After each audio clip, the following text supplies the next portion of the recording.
Commercial Construction Coffee Talk fans. Thanks for chiming in. My name's David Corse, and I'm your host. I'm also the publisher and editor of Commercial Construction Renovation magazine. This is what it used to look like. I'm trying to get the glare off it. We went digital in May of 2020. Actually, May of, Well, bottom line is, August of 21, I had White Castle. They built their biggest restaurant ever, and that was the last issue we printed. So it feels really good to look. And this is an archive. This is from June of 2021, Citizens M Hotel. Ernest Lee, Managing Director of the Americas. So Ernest, thanks for being on the cover. And this issue was, let's see, 164 pages. Really, really healthy looking mag. I love holding it. That's the only thing I really miss. I don't miss the post office. I don't miss the printer. I don't miss any of that stuff. I've gone digital and I haven't looked back since, but I still like, looking at the, having it in my hands. And, I always like looking at what picture I ran on my publisher's page. This is me at my alumni day. I don't know, 35-year reunion in the athletic department. Back in June, I went back and I played in the alumni lacrosse game and saw some buds. And anyway, it was really cool. And, but it's always good to look back to see what retail was, even though this is only a couple of years ago. It's just amazing. And, but we're digital now, and we had 29 million people hit our website last year, consuming content. And, it's, so all of you out there, we really appreciate you, becoming visitors and unique users and consuming the content. And, I couldn't have gotten where I am today digitally without you. So thank you so much. Hope everybody's having a great week. It's beautiful here in Atlanta, even though the humidity has finally come in. It's about, I don't know, upper 80s, low 90s, but there's a nice breeze. I'm sure it's beautiful on the lake. We were on the lake last night, went for a ride, went to a bar, a restaurant called the Twisted Oar, had a burger and fries, and we were cruising back. And I caught a little video on, my son was driving the boat, and we were just flying across the lake. And I posted on Facebook on a little story, and all these people hit it. I got home, I'm like, oh my God, look at all these people hitting this thing. And I wanted to put it to music. So I was just screwing around, boom, boom, done. But I think it's another lake night tonight, because what happens here in the South, it gets so hot, and then the thunderstorms roll in, late afternoon, and then a little rain will come in, and then, a mile here, it might not even rain, so, but then it kind of cools off. So I think it was like 66 last night. You could have, didn't even need the air on, sleep with the windows open. But it's been just beautiful. But the humidity's finally gotten here, so it's going to be hot and humid the rest of July, August, and then September it starts to cool down again. Indian summer, and we can enjoy ourselves. So if you're out there on that construction site, make sure you're drinking lots of water, because it is hot. So even with a breeze, you got to stay hydrated. No headaches and all that stuff. So today, I've got a true gentleman out of the great state of Massachusetts in Beantown, which is Boston, for those of you who don't know that. His name is Marc Champagne, and he's the owner of MMC Construction Management. Marc, say hello to our listeners out there on Commercial Construction Coffee Talk. Hello, listeners and fans. Thanks for having me, David. Yeah, absolutely. And Marc's been on both sides of the fence. He's been an end user retailer, and now he's made the jump to the other side, to the vendor side. And people do that in this sector. And I thought having Marc on, because he's been on both sides, that he can actually give some insights of the differences of doing things, and what he sees coming down the pike in the second half of 2023 in Q3 and Q4. So Marc, the way that we do this is we do it in 3 stages. Real simple. Okay. You're going to tell us your story, where you grew up, kids, sports, and how you ended up where you are today. Then we'll talk about the last 3 years, any lessons learned, and something that our listeners might find of interest. And then you'll leave one positive thought or phrase, your contact info, and then we'll close it out. So with that said, the floor is yours. Tell us your story. I'll give you my thumbnail story. It might not be so much of a thumbnail, but that's okay. Yeah, you go for it. I grew up out in Western Massachusetts, out in the Berkshires. Moved there when I was 7 years old. Older brother, older sister, mother, father. They bought a restaurant in the Berkshires. The house of the restaurant was on top of it. And we had that restaurant for 47 years. Wow. So I worked every aspect in the restaurant industry, from back of the house to front of the house, bartending, waiting, bussing, dishwashing, cooking, prepping. I've done it all. Liked the back of the house the most, and became a chef by trade many, many years ago. I left that end of the operations industry probably, I think, in 1996 or 1997. I got burnout, was with one of the big steakhouse chains in the country, and I was burned out, just gotten married, and said I need a change. So instead of working in restaurants, I decided to go build restaurants. So I went to work for a buddy of mine, who had a small construction management company, and I was hired on as the liaison between the operators and the construction company, and learned a lot about construction in that first 2-3 years that I was with him. Realized I had a knack for what I was doing because I understood the operations end of things, and I could communicate appropriately with the operations people. So left that company, moved on to working directly for a couple of the big restaurant companies throughout the United States in the capacity of facilities and construction director over a number of years for various different restaurant companies. And realized at some point in my career that I think when the economy started to change, and a lot of us guys like me started to get, along with the lease guys, the guys that did the development and tried to do the leases, we all started getting laid off. So that's like, well, if I'm going to get laid off, then I'm going to start my own gig and start to push through and hopefully grab some clients. At that stage of the game, I wasn't able to push that very hard, and I got picked up by some general contractors locally as a project manager. Did that for a while. Challenging times of 2020. It is what it is. I mean, we all worked really hard during that time, no matter if you were employed or not employed. I was employed, and it was a bit of a challenge. Got through it. I came out the other side having to help my family close down their restaurant out in the Berkshires, which was it was bittersweet, difficult time for How the come family. someone didn't buy it? So we closed it. Wasn't certainly the time to buy during that phase. Mm-hmm. My mother still had the house on top, so she still lived there. So we shut the restaurant down. The state shut the restaurants down. Right. And when it came time that we were able to reopen or at least provide services, the restaurant itself wasn't set up to be able to do what a lot of the quick service restaurants could. Mm-hmm. Or fine dining location, a destination location. Right. People weren't coming to order to-go food from us. Yeah. So we kept it closed. We put it on the market. It took quite some time to sell it. We finally ended up selling it, and my mother's, I can say now, she's retired. Oh, good for her. She deserved it, right? Yeah. Something good came out of it. She was able to retire. So we're very excited about that. But yeah, it was a bittersweet time. Coming out of that, I also realized that there's more to life than work. So I re-engaged and pushed to start this business. And my business model is acting as an owner's rep. So I'm still on the owner's side, and I'm the liaison between lease negotiations, general contractors, owners, vendors, architects, engineers. I put the entire package together from the development phase all the way to the day that they open the doors.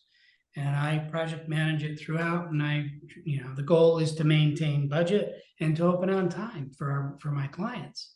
And so far, so good. I've been doing pretty good. We have your ups and downs when you start a business, but I'm very happy with it so far.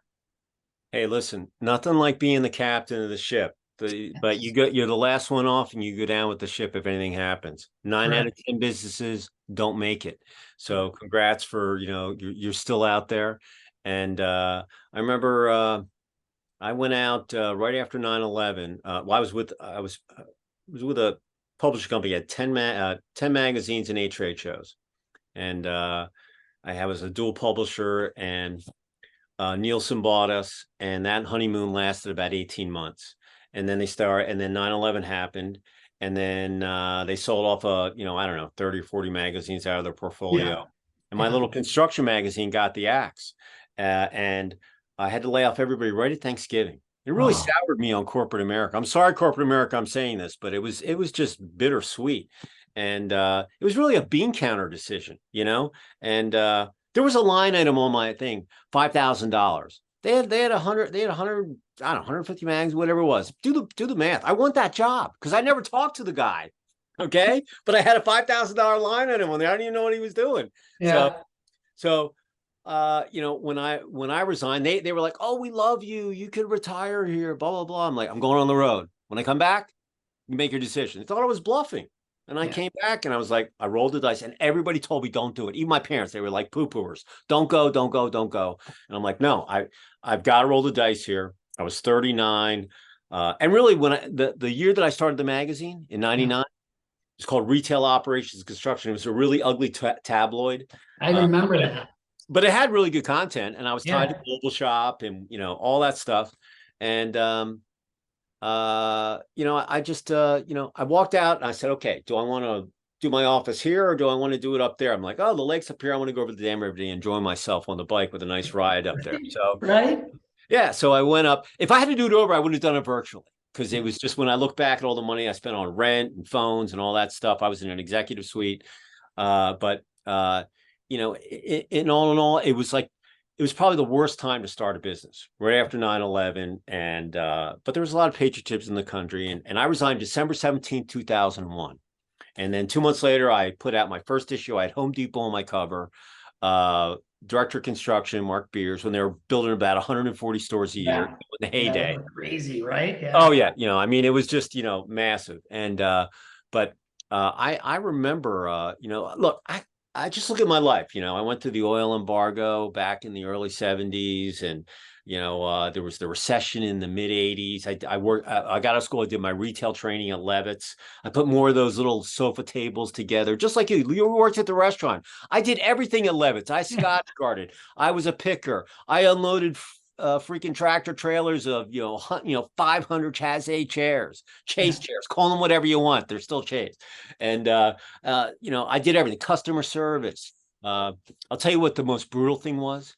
When we would walk the floor every morning at Levitt's, and they would have like a new bedroom suite that would come in. And I was hoping to be on the end of the aisle, but of course it'd be in the middle. But it would have to be 2 price points up. So you'd have to take the old one out and then move everything down and then plug the other one back in. That was probably the one part of it I didn't like, because that was just some, just moving some heavy stuff.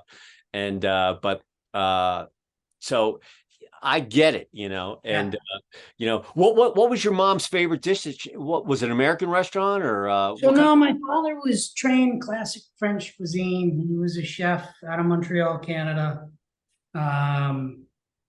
He developed a knack for it when he was young. He quit school, I think back then, I guess it would have been like 9th grade-ish. And he went to work in a butcher shop, and he realized how much he liked the hospitality industry. So he started to work in some of the fine dining restaurants in Montreal, moved down to the United States. Actually, he moved to Bermuda first. He was in Bermuda for a number of years as a chef. And he was also, at the same time, he was Mr. Canada. He was a bodybuilder. Oh, wow. Pretty cool. That was very cool to see. I still have old pictures of him, and he looked great. But So he was living in Bermuda, bodybuilding down there, doing competitions, became Mr. Canada. And then he got offered something in the Berkshires through somebody who used to go to Bermuda. I can't remember the person's name, but they offered to help him open up a restaurant in the Berkshires. So he went and opened up a small little place. That's where he met my mother. And they got married shortly after, and us kids were born. And I don't know, like I said, when I was 7, they bought the restaurant in the Berkshires called the Mill on the Floss that we ended up unfortunately having to close. But it was closed for a good reason. You know, my mother, was time for her to retire, and the challenges of 2020 certainly pushed that over the edge. Yeah. So, You know, my family, my mom was remarried, and my stepdad, he was a retailer. They were in the jewelry business, and they had a bunch of stores. And when they got married, retail, you're either building stores or whatever. well, you're working at them.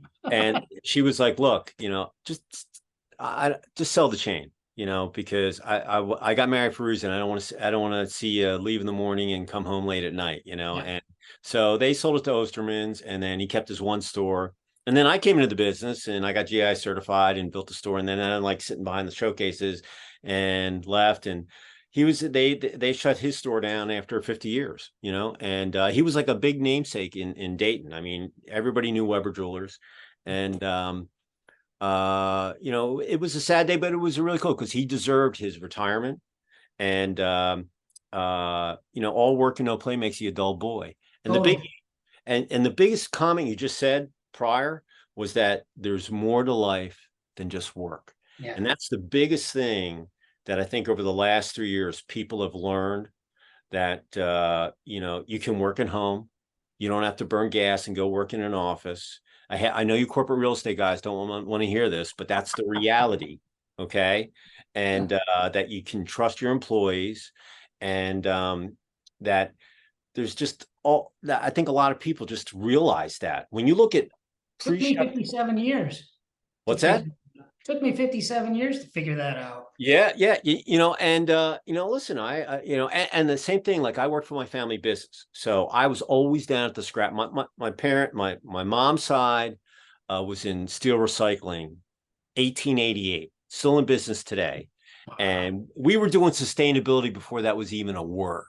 Okay, so, but all the grandsons.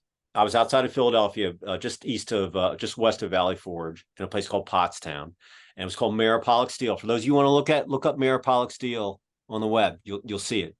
And anyway, but when all the grandsons, not the women, sorry, ladies, I'm not biased. It's just the way it was when I was growing up. All the grandsons, when you got your license at 16, got to go in the scrapyard. That's just the way it was. And you had to be there on time, or you were going to hear it.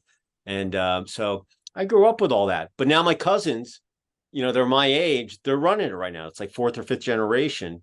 And but that was my, so I come with a construction background. I'm really not I'm not doing it, but this is construction, because I'm not using steel and acetylene torch or knocking down asbestos. I'm doing paper, ink, content, but I'm a builder. I used to build this. I build it digitally now. I don't do the physical materials. I do it digitally, but I'm still a builder. I build every month, and I'm proud of it. I built that, so I can look back at issues, 10, 15 years. I've been a publisher for almost 25 years. I can look back and say, like someone drives down the street with their kids, hey, I built that store 15 years ago or whatever. I can say the same thing there. But everything that I've done, whether it was from Levitt's or when I was bartending, or, all those things that you did when you were working with your family, you're able to take that as an entrepreneur running your own business now, and use those things. You might not think of it in reality, but subconsciously, those things that you learned are going to make you a success. Lessons learned, they're key. Yeah. Good Yeah. Yeah. So. And you know what? I learn every day. This year I have taken, over the last year, I took a 12-week boot camp, to learn digital marketing, and there's 8 billion people on the planet. Then I took an AI class and learned how to do all that. And now I'm taking a TikTok class, and it's just mind blowing of how quickly technology is changing and is changing the world. I had someone on our podcast a couple of weeks ago, and I said, "Look, remember this day? It was July something 2023." I go, "I want you to call me or email me. I just turned 60, so hopefully I'll still be alive, and I'll make it." But I said, "You call me in 5 years on this day and tell me what retail looks like, Yeah, or just commercial it'll be construction. totally different. It's going to look cold. Yeah, everything's Oh, going to look different, and just in a 5 year, span." But the most mind blowing thing was that they said that after I get done with the AI class, it was a 10-week class. Now I'm doing an 8-week one. But he said by the end of 10 weeks, everything you learn is going to be obsolete because everything is moving at warp speed. it's But you'll know the foundation, yeah, So, it's kind of like skiing, the skis have changed. I've skied years long change. ski, short Yeah, ski, shape ski, the boots have changed, but you still know how to ski. It's like riding a bike. still But got to put on one boot at a time. yeah, yeah, yeah, So, exactly. And I was a Lang guy, so my shins used to get eaten up. Who were they? What were the two brothers? The Mayor brothers? Mayer Brothers, Yeah, yeah, the Mayor Phil and brothers. They Steve. they they wore Lang, so I had my orange Langs, I had green ones, So I used to have to put little pads in my shins because Yeah, I was a they're bumper. stiff boot, very Yes, stiff boot. and I used to get eaten up. But all those things, I've learned, even at Levitt's and doing all this stuff that I've done over the years, and I look back and I take little bits and pieces. But the day I stop learning is the day I should go do something else, and Definitely. I keep learning. So you doing what you've done, from where you've come from, like I said, you're taking all those little things, and you're gonna make it.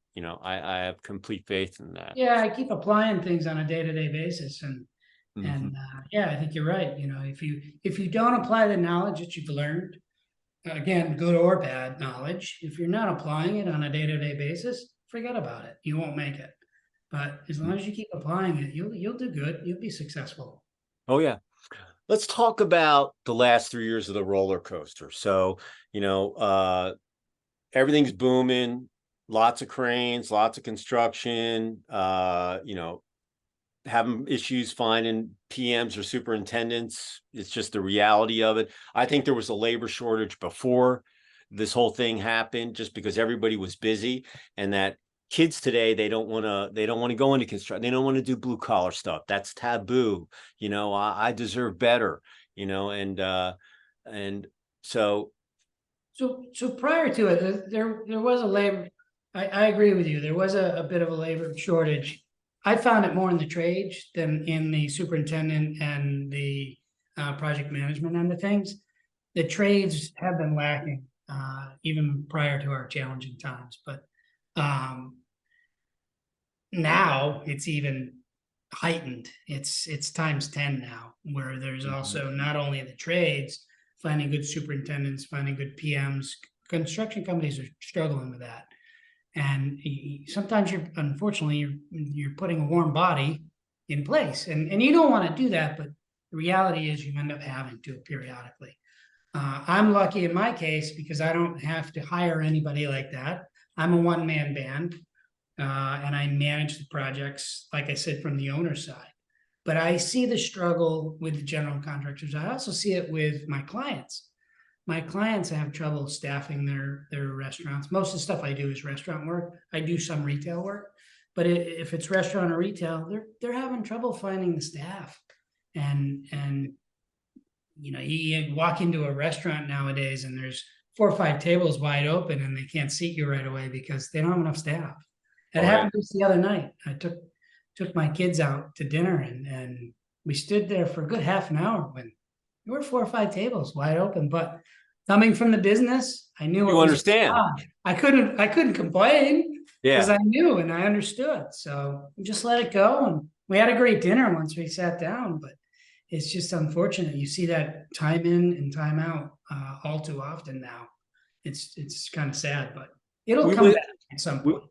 My wife and I, we went to dinner a couple weeks back, and right when we walked in, they had a sign in the door: "Please be patient with us. We can't find people to work. we are light staffed, but we still have delicious food. Thank you for, coming into our, establishment. Yeah, But, and I looked at my wife, I go, look, they have good food. I'm not going to, we'll go sit up at the bar if we need to. I'm not going yeah. to worry about it. But Make the best of it.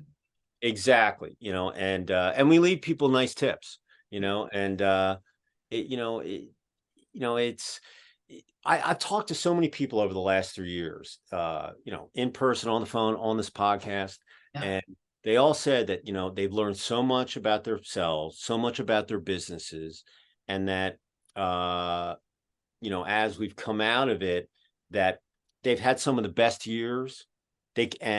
But they probably could have done more jobs if they had more PMs or supers, which are, at a premium, but they didn't want to bite off more than they could chew, because if so, you ruin your reputation as a deliverer. Totally. And Yeah. that's like the worst thing you can do in this industry, because it's a Yeah. very small industry. Everybody knows everybody, and I actually had one contractor I was talking to. He said, we actually cut down our amount of PMs and supers, and we still had an unbelievable year. So we went kind of in the opposite direction. So it's not just, more, more is better. Sometimes less is better. It depends on how you're set up, and what type of clients that you have.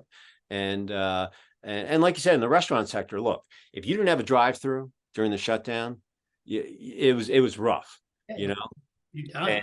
and that's Well, probably you weren't set up for to go. If you didn't have the capacity within the establishment to have people come in and have a station to be able to set up to go bags, and if you weren't set up for that, you weren't going to reopen. You weren't going to reopen. So, yeah. and that happened.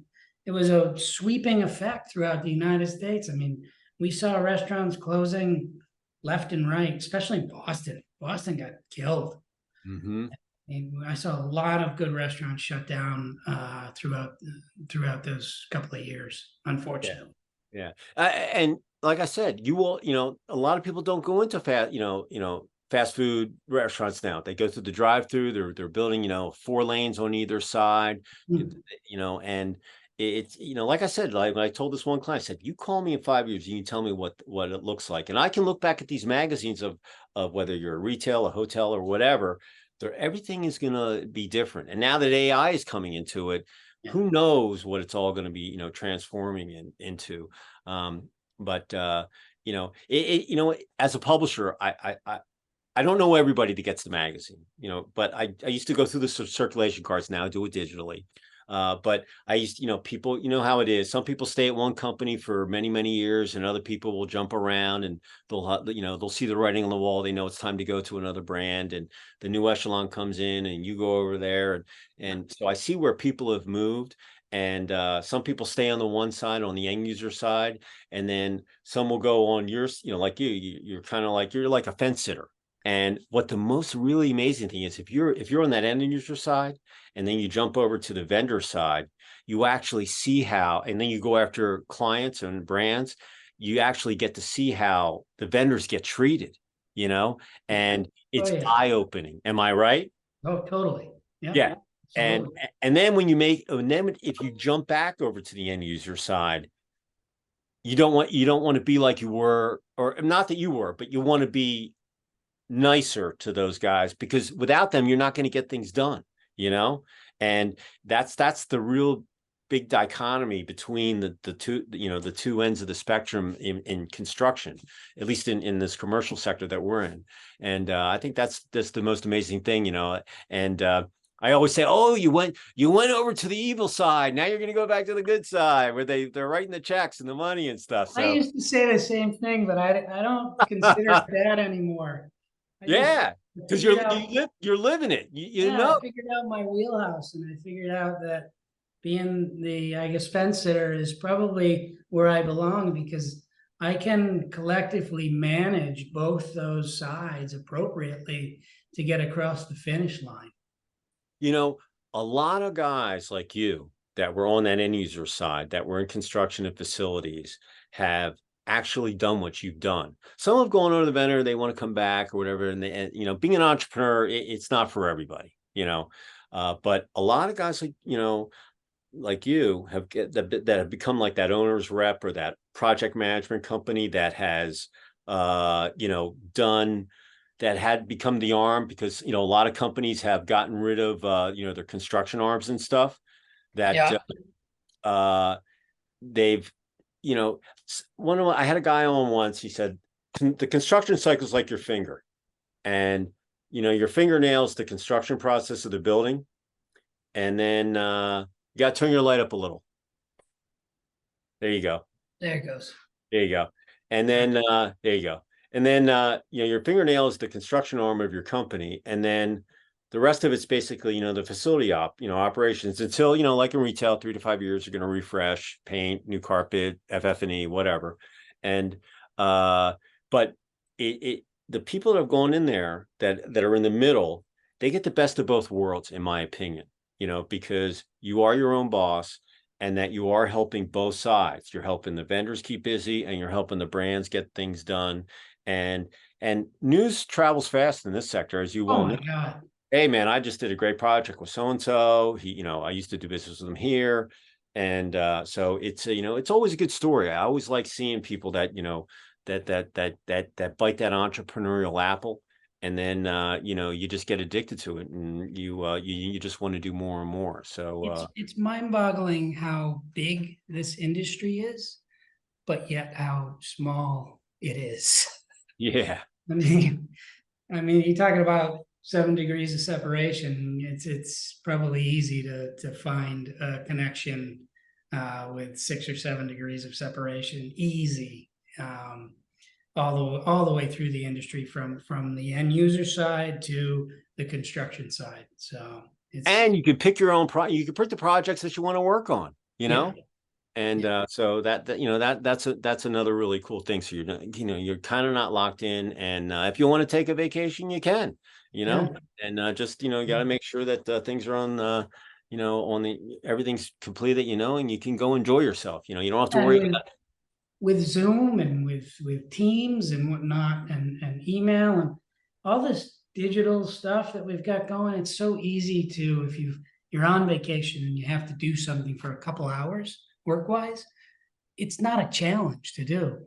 I remember in the day it was challenging. I remember this time I was on vacation, and one of the restaurant concepts that I was working for, I had to get on a conference call, and it was like an act of God. I had to go into this office of the hotel that I was at for them to set me up on a phone that was the only phone that could dial out to internationally, and I couldn't believe how difficult it was. When nowadays all you have to do is jump on your computer and connect to Zoom, and presto, there you are. You're in a meeting, and you can get the meeting done quick and efficiently. It's mind-boggling. I tell people, people are like, oh, I do Zoom all day. I can't get on the podcast. And I just say, look, all I need is a little time from you. But the biggest thing is that you now with Zoom, you don't have to go drive an hour and a half to go look at something that's going to take you 5 minutes. You can do it on FaceTime. You can do it on Zoom, and you can pick where you want to go. And the most important thing is basically having this phone, having a cell phone, having a Gmail account, and having their personal mobile in there, and you're connected to the world. There's 8 Yeah. billion people on the web on this planet, and that's the amazing thing. Every day I pick about 10 people or so that I want to call and make connections with, Yeah. and the rest of them I'm shooting emails all day, and and so forth. But I like talking to people on the phone. I could do a Zoom, but I like making the phone call. So I pick X amount of people a day that I want to go and talk to that I haven't talked to, or yeah, and it's a change of pace, and but don't take it for granted, because it's an amazing thing. Texting is the everybody will answer a text. So if Yeah. you ever want to get in touch, make sure you got that cell phone. Put those people in your contacts. This digital thing that I've done. They tell you your email list and your cell phone list are the most important things that you can have, because they can shut your website down or your funnel or whatever, but they can't take your list from you. Yeah. And that is like the most important thing. So all you out there that are thinking about technology, cell phone, Gmail, personal Gmail account, okay, and put them in your phone. you'll thank me. Okay. Totally. So, Yep. well, if someone wanted to get in touch with you up there in Beantown, how would they reach out to you? So I don't have a website. Shame on me. Okay. I'm working towards that at some point in time. I use LinkedIn a lot. My profile on LinkedIn is almost my marketing venue at this stage of the game. But my cell number, 617-595-8578. You can reach me anytime. And my email address, like you said, it's a Gmail. So it's Marc M Champagne at gmail.com. Marc with a C, MARC, middle initial M, champagne at gmail.com. Awesome. So listen, if you're out there and maybe you're one of these brands that decided to, nix the construction and facilities department, and you're looking for, someone to take that on, owner's reps is your answer to your, what you're looking for. You just got to find the right person that has the right vision and all that. And there's plenty of these guys just like Marc that are out there. They'll do excellent work for you. So, and even if you wanted to talk about, what Marc's favorite food that he liked at the restaurant was, he'll probably talk to you about that as well. I might even cook it for you. Yeah, that's even better. For those of you who want to reach out to me, I'm at David C, like Cat, David C at CCR dash or a small hyphen mag.com. Listen, send me something. We look at everything. Look, Marc just reached out to me and I had an opening. I'm like, hey, let's get on. Boom, here we are. And normally a publicist will send me something and I'll look and I'll like the guy's story or lady or whatever. But look, I don't judge any book by its cover. Send me something. We post, on the site. It's tough getting in the magazine, but put all of it on social media. I send you the link. You can share. It's good for SEO, which is search engine optimization. You don't know that, but it's most important. You can find most of my stuff on Google. That's why most of the people find me. They Google, they hit coming through the back end, and they're like, oh, he does all this stuff. I'm going to come back here once a week. I always tell people, go to my site once a week. You'll find what's going on in the industry. We post a ton of stuff. So send it to me. It could be a charity golf tournament. It could be a new dish at a restaurant, new personnel, any of that stuff. We love seeing it. I'm addicted to it. Send it to me. I need more data. So, you never know what's going to, you never know what's going to end up in digital ink. So, send it to me. As we finish up here, Marc, any final, what would be a positive thought you'd want to leave with our listeners as we go into the second half of 2023, Q3 and Q4, and shut down and get ready for 2024? What would you want to leave our listeners with a positive thought?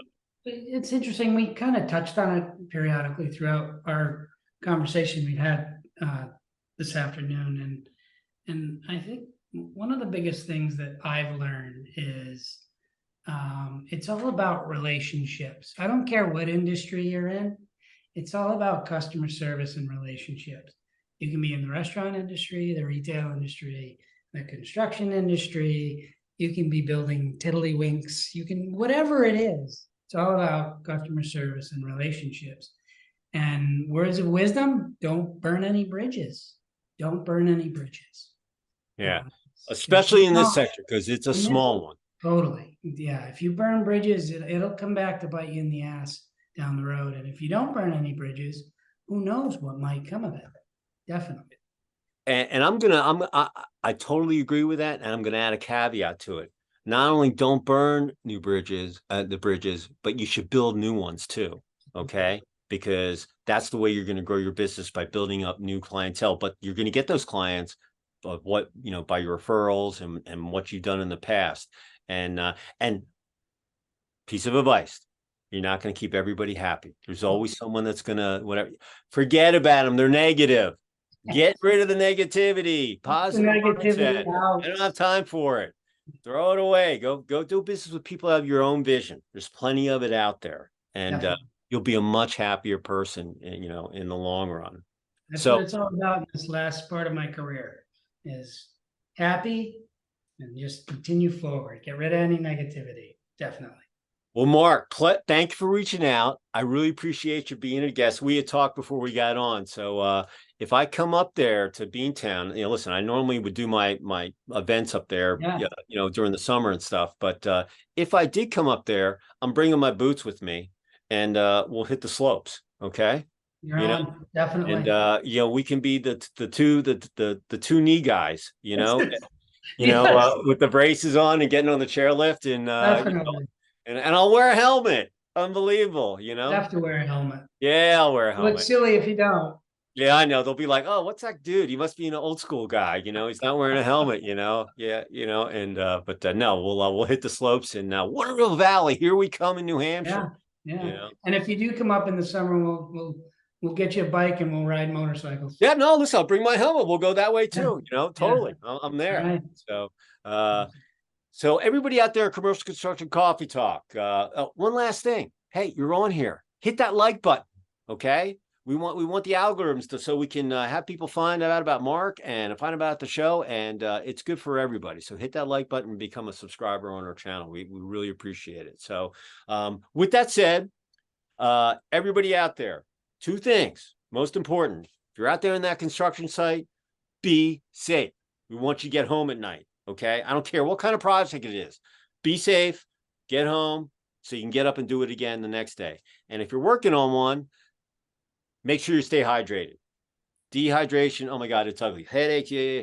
Drink lots of water. You have to put some of those little protein powders in the water, whatever, but drink lots of liquid. We want, it's getting hot out here. And if you're outside, especially, drink, stay and, be hydrated.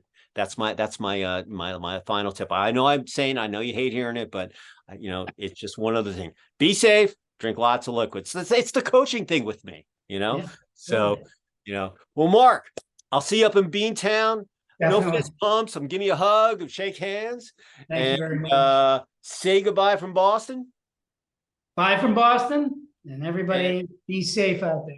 Yeah, and I'm going to say goodbye from Sugar Hill, just below the Buford Dam on Lake Lanier, about 25, 30 miles out of downtown ATL, which is the LA of the South. So with that said, everybody out there, have a great rest of the week. Enjoy the summer as much as you can. Spend as much time with family and friends. Have fun, smile, and we will see you all next time on another episode of Commercial Construction Coffee Talk. Marc, you're the man. Thank you so much. You're the best. Thanks. Good catching up with you again. All right. We'll see you all next time. Ciao.